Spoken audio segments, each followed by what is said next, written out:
নমস্কার। আজকে আমার নিবেদন কবি রতনতনু ঘাঁটির লেখা কবিতা ছেলেবেলা।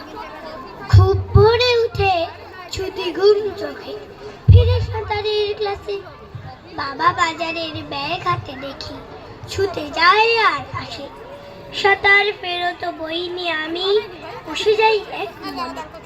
মা তখন একা 100 জনের কাজ করে একজনে। তাড়াহুড়ো করে দুমুঠো খেই ছুটে ছুটে যাই স্কুলে। বাবা মা অফিসে, আমরা তখন ওকে গিয়েছি ভুলে।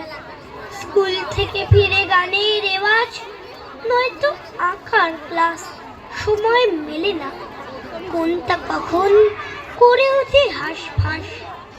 বাড়ি ফিরে দেখি অঙ্কের স্যার বসে রয়েছেন জি।